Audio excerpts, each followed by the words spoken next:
नमस्कार, मैं Trivedi miss. Hello शिक्षा के आज के इस वीडियो में मैं 8th स्टैंडर्ड CBSE के लिए आज एक कविता लेकर आई हूँ। पिछले वीडियो में हमने एक पाठ सुना समझा। आज बड़ी प्यारी कविता रामधारी सिंह दिनकर की जी कविता का शीर्षक है भगवान के डाकिए। आज के इस आधुनिक युग में आपने डाकियों को नहीं देखा होगा, हाँ कुरियर वालों को देखा होगा। एक समय था कि जब पोस्टमैन यानी कि डाकिया चिट्ठियां पहुंचाने का काम करते थे। मनी ऑर्डर, चिट्ठियां, हर कोई इंतजार करता था अपनों के संदेश का, अपनों की ख्याली खुशहाली का। आज के इस खूबसूरत काव्य में कवि ने भी भगवान के डाकिए का एक सुंदर उदाहरण दिया है। हम कैसे सीमाओं में बंध गए ना, हम नहीं रहे।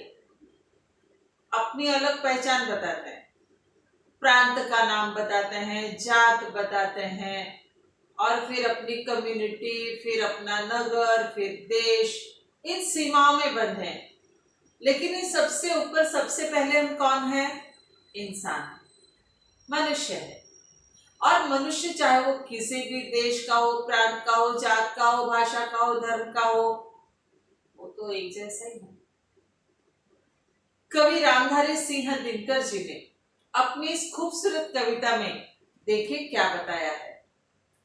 पक्षी और बादल ये भगवान के डाकिए हैं जो एक महादेश से दूसरे महादेश को जाते हैं। हम तो समझ नहीं पाते मगर उनकी लाई चिट्ठियां पेड़ पौधे, पानी और पहाड़ बांटते। संदेश है, मैसेज है, वह परमात्मा ने भेजा है। परमात्मा ने अनंत सीमा विस्तार, एक विशाल समुद्र, आसमान असीम है जिसकी कोई सीमा नहीं। हाँ, उसके नीचे हमने सीमाएं बना दी, दीवारें बना दी है कि अमुक देश है, ये वो देश है, ये वो देश है, ये वो देश है। लेकिन जब हवा बहती है तो सारे देशों को पार करके एक देश से दूसरे देश चली जाती है। पंछी भी उड़ते हैं तो एक देश से दूसरे देश बिना वीजा पासपोर्ट के निकल जाते हैं। पानी भी समुन्दर का, नदियों का देखो आप, उन्हें कोई रोक नहीं पाता। वो एक देश से दूसरे देश बहता ही चला जा रहा है, निरंतर बहता है, सबकी प्यास बुझाता है। पूछता नहीं है वो कि तुम मेरे प्रांत के हो, मेरे देश के हो, अमुक जाति के हो, अमुक धर्म के हो। हवा भी सबको वैसे ही तरोताजा करती है बिना किसी भेदभाव के।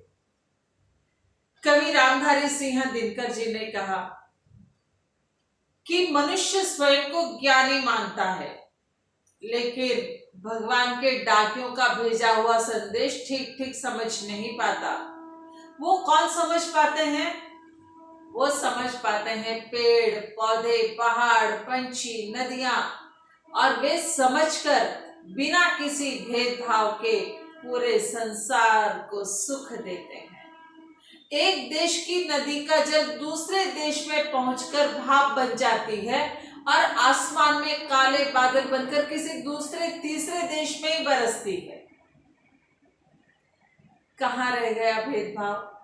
कहाँ रह गई कोई सीमाएं?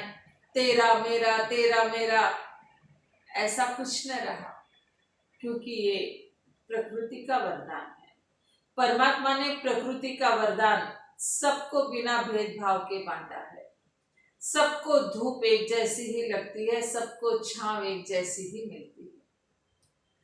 कवि ने ये संदेश पहुंचाया है और हम मानव जाति को उसी संदेश के अनुरूप अपना व्यवहार करना चाहिए। कवि कहते हैं, हम तो केवल यह आंकते हैं कि एक देश की धरती दूसरे देश को सुगंध भेजती है और वह सौरभ हवा में तैरते हुए पक्षियों की पांखों पर तिरता है और एक देश का भाप दूसरे देश में पानी बनकर गिरता है। प्रकृति के द्वारा दिए गए इस वरदान को कोई सीमा बांध कर नहीं रख सकती। अपने पराई का भेद भुलाकर वो निरंतर पूरे संसार को सुख देती है। कवि रामधारी सिंह दिनकर जी ने इस कविता के द्वारा बड़ा ही सुंदर संदेश दिया है कि मनुष्य को स्वार्थ की भावना त्याग कर, जाति धर्म इन सारी सीमाओं को लांघ कर एक मानव जाति के नाम पर ही भेदभाव को त्याग कर, स्वार्थ को छोड़कर आपस में भाईचारा रखना चाहिए। तभी संपूर्ण मानव जाति सुख से रह सकेगी। कवि कहते हैं कि जैसे पेड़ पौधे पहाड़ भली प्रकार इन संदेशों को पढ़ते हैं, मुक्त हस्त से प्रकृति का ये वरदान सभी को बांटते हैं, वैसे मनुष्य को भी उसी के अनुरूप व्यवहार करना चाहिए। कवि कहते हैं कि जिस तरह भगवान के ये डाकिए पूरे संसार में विचरण करते हैं, उड़ते फिरते हैं, अपना संदेश फैलाते हैं और प्रकृति भी उसी के अनुसार अपना कार्य करती है, बिल्कुल नियम के अनुसार। मनुष्य जाति को भी एक दूसरे का सम्मान रखते हुए, आपस में भाईचारा रखते हुए इस इंसानियत भावना को, इस मानवीयता की भावना को ही निरंतर आगे बढ़ाए रखना चाहिए। कवि रामधारी सिंह दिनकर जी की ये बड़ी सुंदर कविता, बहुत छोटी सी कविता है, बड़ी प्यारी सी कविता है, केवल 2 स्टैंजा है। मैंने इसका सरल अर्थ आप तक पहुंचाने का प्रयास किया है। आपको किसी भी प्रकार का कोई संशय हो तो आप कमेंट्स में लिखिए। आगे भी आपको अपने पाठ्यक्रम के अनुसार इस प्रकार की वीडियोस मिलते रहेंगे।